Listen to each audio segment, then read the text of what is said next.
ठरलं तर मग या मालिकेच्या येणाऱ्या भागामध्ये आपण पाहणार आहोत. इथे प्रिया वेगळं नाटक करून महिपंतला भेटायला जाते आणि दामिनी वकीलकडे चौकशी करायला. तेव्हा हे सगळं अश्विनलाही समजतं. तेव्हा अश्विन बोलतो, तुझे वडील रविराज यांच्यावर का नाही गेली दामिनी वकीलकडे चौकशीला. त्यामुळे अश्विनलाही संशय येतो की प्रियाचाही या खुनामध्ये काहीतरी संबंध आहे. इकडे अर्जुनने सायकोलॉजिस्ट बोलवलेला असतो आणि तो प्रियाचं अचूक जे पण खोटं आहे ते उघडं पाडणार असतो. तेव्हा इथे सायकोलॉजिस्टच्या समोर अर्जुन प्रियाला प्रश्न विचारतो की तू मधुकरला कुठल्या साईडनं बंदूक काढताना पाहिलास. तेव्हा ती बोलते, मी मधुकरना डाव्या साईडनं बंदूक काढताना पाहिलं. तेव्हा अर्जुन बोलतो, तू काय खोटं बोलतेस, कारण की मागच्या स्टेटमेंटमध्ये तू मला माहित नाही असं सांगितलं होतंस.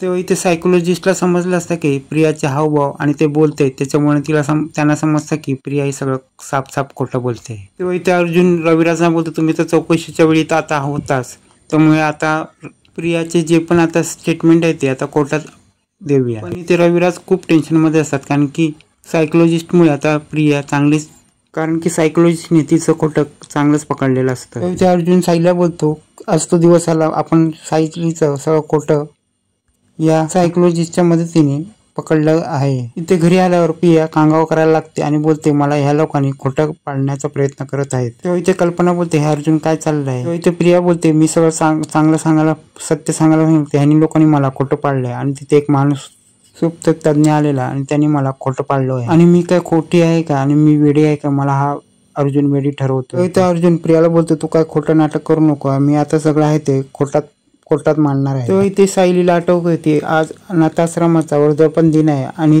दरवर्षीप्रमाणे तिथे मधुभाऊ वर्धापन दिन साजरा करायचे होते. मधुभाऊ वर्धापन साजरा करायचे, पण यावर्षी ते होऊ शकत नाही, त्यामुळे तिला खूप मनाला लागलेलं असतं. तेव्हा प्रतिमा त्या सायलीला बोलते की तू टेन्शन घेऊ नको, घराचं वात्सल्य आणि त्या अनाथ आश्रमचं मी सगळं जपणार आहे. तेव्हा इथे प्रतिमा सुभेदारांच्या घरी आली असते आणि ती आपल्या मनातलं सगळं रविराजांना आणि सुभेदारांना सगळं सांगत असते. तेव्हा प्रतिमा कल्पना सांगते, त्या अनाथ आश्रमात ते सायली पण वाढली आणि तन्वी पण वाढली आहे, त्यामुळे तेथील अनाथ आश्रमातील सोहळा आता 2 दिवसात आहे, त्यामुळे तो आपण साजरा करू. सायली बोलते, अनाथ आश्रम बंद आहे, पण अनाथ आश्रमातील आनंद ते वर्धापन दिन इथे आपण साजरा करूया. कल्पना बोलते, या सगळ्याचा आपण तिथे गेट टुगेदर करावूया. इथे प्रिया बोलते, हे अनाथ आश्रमाचा गेट टुगेदर म्हणजे काय करणार, ही काय डोक्यावर पडली आहे. पण इथे सायली त्याच आश्रमातली असल्यामुळे तिला हे खूप आवडतं आणि ती तयार होते. वर्धापन दिनाच्या दिवशी सगळे तयार होतात. अर्जुन सायली खूप नटलेले असतात आणि सगळे खुश असतात. इथे अर्जुन ठरवते की आश्रमातील जुने फोटो आणि सगळ्या गोष्टी सगळ्या प्रोजेक्टवर दाखवायच्या. इथे अर्जुन सायलीने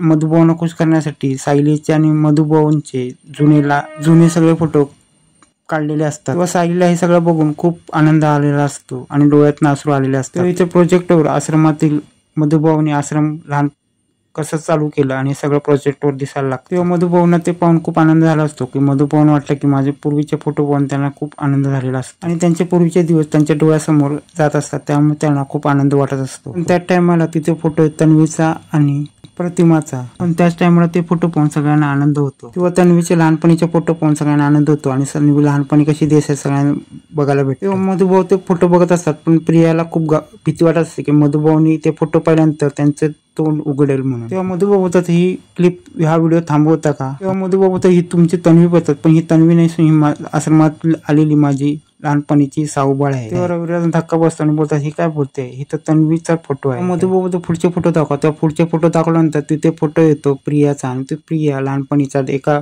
खुर्चीवर बसलेली असते. तेव्हा मधुभाऊ बोलतात, ही आहे ही प्रिया. आणि मधुभाऊ बोलतात, ही जी तन्वी बोलतात ती प्रिया. तेव्हा सगळेजण विचार करतात, हा माणूस बोलतो तरी काय, मग सगळ्यांना धक्का बसतो. तेव्हा अश्विन, प्रताप आणि रविराज बोलतात, तुम्ही काय बोलता, ही माझी लहानपणीची तन्वी आहे, सायलीचा फोटो कसा असेल. सायली मधुभाऊला बोलते, ही तुम्ही काय बोलता, हा माझा फोटो आहे. तेव्हा सायलीच्या डोळ्यात अश्रू येतात आणि मधुभाऊ बोलतो, तुझा हा लहानपणीचाच फोटो आहे, तू जेव्हा आश्रमात आली होतीस ना तेव्हा तू काळी कुट्ट होत, तुझ्या ऍक्सिडेंट झालं होतं तुमच्या घरामध्ये, तुमच्या गाडीला ऍक्सिडेंट झालं होतं आणि तू रडत आमच्या इथे आली होतीस. पण त्याच टायमाला सगळ्यांना धक्का बसतो की प्रिया ही तन्वी नाही, सायली ही खरी तन्वी आहे. आता हे सगळं सत्य समजल्यानंतर रविराज आता सायलीला आपली मुलगी म्हणून स्वीकारणार का पुढे पाहणार आणि जगच होणार आहे.